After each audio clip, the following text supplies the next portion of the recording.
taliyaha ciidamada militariga Soomaaliland sareeya gaas Nuux Ismaaciil Taani ayaa si ballaaran loogu soo dhaweeyay magaalada madaxda gobolka Sanaag ee Cergabo waxaana taliyaha duleedka galbeed ee magaalada Cergabo kaga hortagay saraakiisha kala duwan ee ciidamada iyo maamulka gobolka iyo kan degmada Cergabo waxaana ugu horeynba taliyuhu sanaan sharaf ka qaatay cutub ka tirsan ciidanka qaranka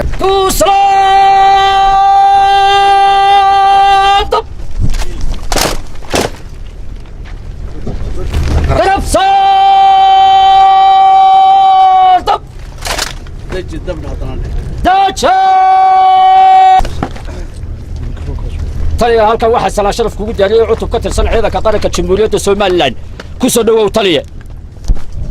intaasi kadibna waxa loo soo galbiyay gudaha magaalada Cergabo halkaas oo warbaahinta faahfaahin ka siiyay ujeedka socdaalkiisu daran yahay sidoo kalena xusay inuu ku sugnaan doono maalmahan soo socda magaalada Cergabo safarkayga aan halka ku yimid waxa weeyaan waa kormeerkii ciidanka qaranka waan kormeerayo saldhigyada ciidanka qaranka ee gobolka Sanaag ku yaala waxa kale oo la shiri doonaa mayorka iyo barasaabka labadaba wixii hawlaana markaasaan ka wada hadli doonaa laakiin muhiimadeedu waxa weeyaan in ciidanka soo kormeero oo gobolka yimid maadaama markii labaad ay tahay hadda oo ka raagay intaas weeyaan waad mahadsantihiin سعيد موسى فارح تلفزيون كبد عاص 24 TV Cergabo